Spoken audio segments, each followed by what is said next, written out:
Before we begin, let me ask you something. Have you ever sat quietly at night, phone in your hand, surrounded by people in your life, and still felt far away from everything? If yes, then this book was written for you. Today on English Bookshelf, we are not talking about a story with heroes and villains. We are not talking about a plot that moves fast or twists suddenly. We are talking about emotions, distance, silence, and the invisible gaps that slowly grow between people who once felt close. This is Duri Ka Ganit by Sachin Kohli. And despite its title, this book has nothing to do with mathematics. There are no numbers here, no formulas. Yet somehow, this book calculates distance more accurately than any equation ever could. Because the distance it talks about is not physical. It is emotional, psychological, human. Duri Ka Ganit literally means the mathematics of distance. But what Sachin Kohli is really asking is, how do two people who once shared everything end up feeling like strangers? How does closeness slowly turn into silence? And why does distance sometimes exist even when two people are standing right next to each other? This book is a collection of poems, but it doesn't feel like poetry in the traditional sense. It feels like listening to someone think out loud, like overhearing thoughts that were never meant to be spoken. Each poem is small, quiet, but heavy. Not heavy with drama, heavy with truth. Sachin Kohli writes about relationships, not just romantic ones, but human connections in general. Lovers who drift apart, people who stay together but stop understanding each other, conversations that slowly disappear, and emotions that remain unsaid because no one knows how to express them anymore. The poems do not shout, they whisper, and that whisper is what makes them powerful. One of the strongest ideas in Duri Ka Ganit is this: distance does not arrive suddenly. It grows. Silently. It grows when messages become shorter, when replies come late, when "I'm busy" becomes a habit instead of a reason, when listening turns into waiting for your turn to speak.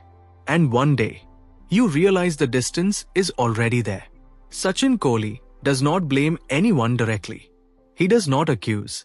He observes. And that observation makes the reader uncomfortable because it feels familiar. This book talks about the kind of pain that doesn't scream, the kind that sits quietly in the corner of your heart, the pain of realizing that someone you care about is no longer reachable, not because they are far away, but because they are emotionally unavailable. Again and again, the poems return to the idea of unsaid words, things we wanted to say, things we should have said, things we assumed the other person already knew. And this is where the math comes in, because every unsaid word adds to the distance. Every avoided conversation increases the gap. Every misunderstanding multiplies it, until one day, the distance feels impossible to cross. What makes this book special is its honesty. Sachin Kohli does not present himself as wiser than the reader. He does not claim to have answers. In many poems, he sounds just as confused, just as lost, just as human. Sometimes the poems feel like questions, sometimes like confessions, sometimes like apologies that arrived too late. And that is why listeners connect to it. Because Duri Ka Ganit is not trying to impress you. It is trying to reach you. The language is simple, almost conversational. There is no unnecessary complexity. And yet, the emotions cut deep. You don't need to analyze these poems. You feel them. You remember moments from your own life. Old conversations, old names, old silences.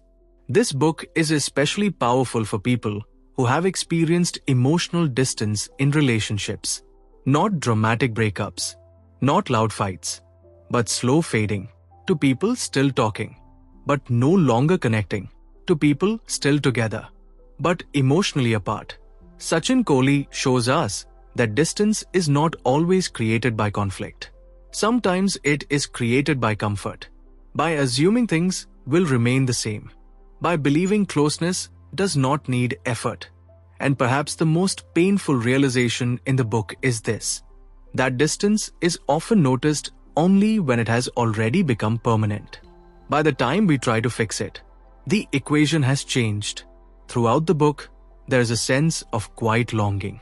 Not desperation, not anger, just longing. Longing for understanding, for honesty, for conversations that go deeper than routine. The poems don't ask for grand gestures. They ask for presence, for listening, for noticing. Because according to this book, distance is not created by being far away. It is created by not being present, even when you are close. And as a listener, you slowly realize something uncomfortable. That this book is not talking about others. It is talking about us. About how we communicate. About how we avoid difficult conversations. About how we slowly let connections weaken. Duri ka ganit becomes a mirror. And mirrors are never easy to look into. But they are necessary. This book does not promise healing. It promises understanding. And sometimes, understanding is the first step toward closing the distance. As the pages of Duri Ka Ganit continue, something subtle happens. You stop reading it like a book and start experiencing it like a memory. Because the poems don't move forward in time. They move inward. They enter spaces we usually avoid. The quiet moments after conversations end. The pauses where something should have been said, but wasn't. This is where Duri Ka Ganit becomes more than poetry. It becomes an emotional map. Sachin Kohli keeps returning to one central truth. That distance is rarely created by one big mistake. It is created by many small neglects. A missed call that didn't feel important. A message left on seen. A feeling ignored because dealing with it felt inconvenient. And slowly, care turns into habit. Habit turns into formality. And formality turns into distance. What makes these poems powerful is their restraint. They don't exaggerate pain. They understate it. The pain here is not dramatic. It is ordinary. And that makes it dangerous. Because ordinary pain is easy to ignore. Sachin Kohli writes about people who are still part of our lives, but no longer part of our inner world. People we talk to every day, but never truly open up to. This book understands that modern distance is not about separation. It is about disconnection. You can share the same bed and still feel miles apart. You can talk every day and still feel unheard. And one of the most striking ideas in this book is that silence is not empty. It is full of meaning. Every silence carries a message. Sometimes it says, I'm tired. Sometimes it says, I don't know how to explain myself. Sometimes it says, I'm afraid this conversation will change everything. The poems don't judge these silences. They examine them. They ask us to notice how often we choose silence instead of honesty. Again and again, the poet returns to the idea of effort. Not grand effort. Not dramatic effort. Small effort. The effort to listen without interrupting. The effort to ask instead of assuming. The effort to stay present even when it feels uncomfortable. According to this book, distance is not created by lack of love. It is created by lack of attention. And that realization hits hard. Because attention is something we control. The poems feel especially relevant in a world filled with constant connection. Notifications, messages, calls. We are reachable all the time. Yet emotionally unavailable more than ever. Sachin Kohli captures this contradiction beautifully. He shows how technology has reduced physical distance, but often increased emotional distance. We know what people are doing, but not what they are feeling. We see updates, but miss emotions. And slowly, relationships turn into updates instead of experiences. One of the most haunting undercurrents of this book is regret. Not loud regret, quiet regret. The regret of realizing that something precious faded. Not because it was impossible, but because it was neglected. The poems don't beg for reconciliation. They don't promise reunion. They simply acknowledge loss. And there is honesty in that acceptance. Sometimes distance cannot be undone. Sometimes the equation cannot be reversed. And learning to live with that truth is part of maturity. This is where Duri Ka Ganit becomes deeply adult.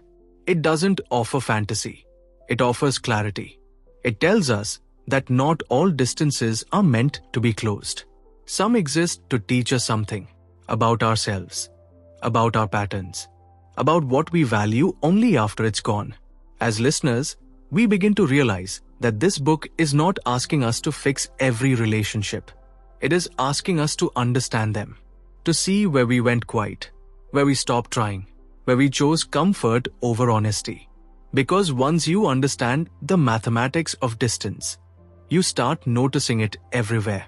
In friendships that faded without conflict, in families that stopped talking deeply, in versions of ourselves we quietly abandoned.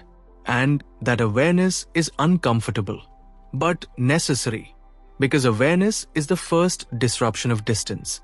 This part of the book feels like standing still and looking back. Not to blame, not to regret endlessly, but to see clearly. And once you see clearly, you can no longer pretend nothing happened. As Duri Ka Ganit moves deeper, the tone becomes even quieter, and somehow even heavier.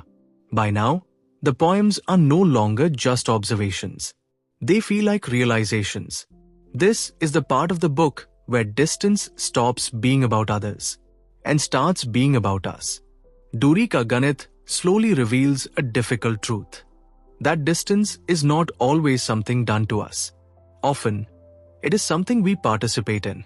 Sometimes unknowingly, sometimes deliberately, sometimes because facing closeness feels harder than accepting distance. Sachin Kohli explores the idea that emotional distance can feel safer than emotional honesty.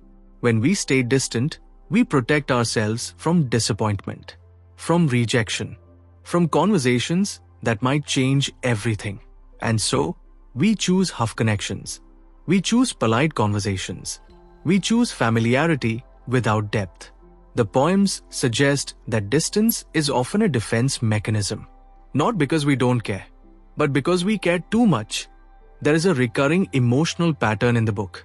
People sensing that something is wrong, but choosing not to ask, because asking might confirm what they already fear. And this is where the mathematics becomes painfully accurate. Every avoided question adds a unit of distance. Every suppressed feeling adds another. Every "it's okay when it's not" increases the gap. The book gently points out how we normalize emotional absence, how we tell ourselves stories to justify it. They're just busy. This is normal. Relationships change. This is how life is. And while some of that is true, the poems ask us something deeper. At what point does acceptance turn into emotional surrender? Sachin Kohli does not romanticize suffering, but he also does not ignore it. He writes about the exhaustion of holding back emotions, the quiet tiredness of pretending you don't need more. And perhaps the most striking idea in this section of the book is this: that distance hurts the most when it exists without conflict. No arguments, no breakups, no dramatic endings, just fading. And fading is harder to grieve because nothing officially ended. You don't know when to mourn or what exactly you lost. The poems capture this emotional confusion perfectly. They feel unfinished, open-ended, just like the relationships they describe. Another powerful theme that emerges here is responsibility, not blame. Responsibility. The book subtly asks us to reflect on our own role in the distances we experience. Did we listen carefully enough? Did we express ourselves honestly? Did we assume understanding instead of building it? These questions are uncomfortable because they remove the comfort of victimhood. But they also give something valuable in return: agency. Because if distance is partly created by our choices, then closeness can be created by them too. Not guaranteed, not easy, but possible. The poems don't promise reconciliation. They promise awareness. And awareness is transformative. By this point of the book, listeners begin to feel something shift. They start noticing emotional patterns in their own lives. Who they've stopped calling, who they talk to but never open up with, who they miss, but never reach out to. Duri Ka Ganit doesn't tell you what to do with these realizations. It simply leaves them with you. And that is its quiet power. Because real change doesn't come from instruction. It comes from recognition. This part of the book feels like standing in front of emotional evidence. Not accusing, not defending, just seeing. Seeing how distance is built. Seeing how closeness erodes. Seeing how fragile connection truly is. And once you see it, you can't unsay it. By this point in Duri Ka Ganit, the book no longer feels like something you are reading. It feels like something that is reading you. The poems begin to sound less like reflections and more like questions quietly directed at the listener. Not aggressive questions, not demanding ones. Gentle questions. Questions that arrive when the noise of the day finally fades. Duri Ka Ganit now moves into its most human territory, presence. Sachin Kohli seems to suggest that distance is not only about what we fail to say, but also about how rarely we are truly present. We are physically there, but mentally elsewhere. Listening, but planning our reply. Spending time, but not attention. The poems describe moments where two people share space, but not silence. Because true silence requires safety. And safety requires trust. And trust requires effort. This is where the book becomes uncomfortable in the best possible way. Because it gently removes our excuses. It reminds us that many distances are not caused by cruelty, but by carelessness. Not intentional neglect, but unconscious drifting. We didn't mean to stop asking. We didn't mean to stop noticing. We didn't mean to stop trying. But we did. And the poems don't accuse us for it. They simply place the truth in front of us. That relationships don't collapse. They thin out. And thinning is hard to detect until there's almost nothing left. Sachin Kohli captures the emotional fatigue of modern life beautifully. The tiredness that makes deep conversations feel like work. The exhaustion that turns honesty into inconvenience. And slowly, distance begins to feel normal. The book challenges this normalization. It asks, when did we decide that emotional distance is acceptable? When did we stop expecting to be understood? When did we stop offering understanding in return? There's a quiet sadness in this realization. But there is also possibility. Because awareness opens a door. The poems suggest that closeness is not created by dramatic gestures. It is created by small, consistent acts of presence. By choosing to listen even when it's uncomfortable. By choosing to speak even when silence feels easier. By choosing to care even when we are tired. This section of the book feels almost like a pause button.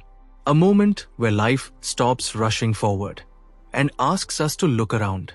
Who are you emotionally close to right now? Who do you miss without admitting it? Who would you talk to differently if you were braver?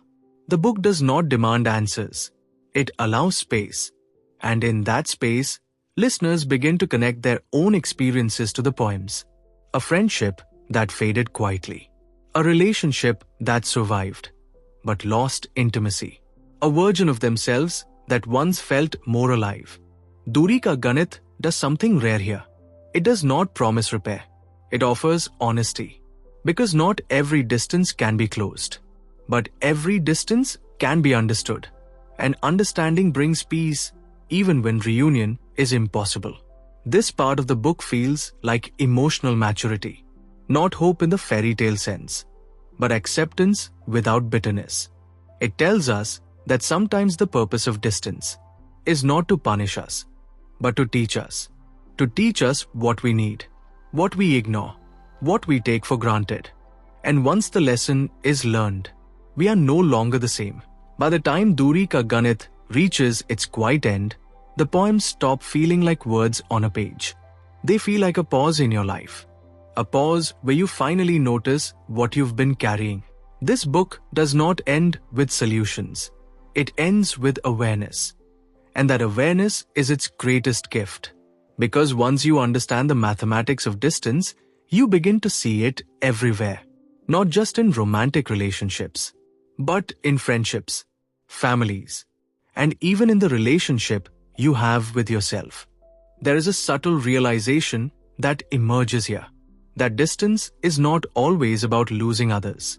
Sometimes, it is about losing parts of yourself, the parts that once felt deeply, spoke honestly, expected connection instead of settling for routine. Duri ka Ganit gently brings us to this truth without judgment. It doesn't say you failed, it says you drifted. And drifting is human. Life pulls us in many directions. Responsibilities grow, energy fades, and without noticing, presence becomes rare. The book asks us to forgive ourselves for this, but not to ignore it, because forgiveness without awareness leads to repetition. The final emotional tone of the book is neither sadness nor hope. It is clarity. Clarity about how fragile connection truly is, and how valuable. Sachin Kohli seems to say that closeness is not something we find once and keep forever. It is something we choose again and again. In small ways. In listening without distraction. In asking questions we're afraid of. In saying what matters before silence speaks for us. And perhaps the most powerful realization the book leaves us with is this: that distance is not always measured by how far someone is from us. It is measured by how reachable we feel to each other. The poems don't ask us to chase people who are gone. They ask us to be present with the ones who are still here. Before distance becomes permanent. Before silence becomes the norm. Before understanding becomes memory. This book quietly reminds us that relationships don't need perfection. They need attention. They don't need constant excitement. They need honesty. And they don't need to last forever to be meaningful. They need to be real while they last. As this journey ends, the listener is left with a choice. Not a dramatic one, a simple one: to notice, to listen, to reach out, or at least to understand. Because once you know the mathematics of distance, you can no longer pretend you don't see it. And maybe, just maybe, that awareness is the first step toward closeness. This has been Duri Ka Ganit on English Bookshelf. Not a book about separation, but a quiet reminder of how much connection truly costs and how precious it is. Thank you for listening.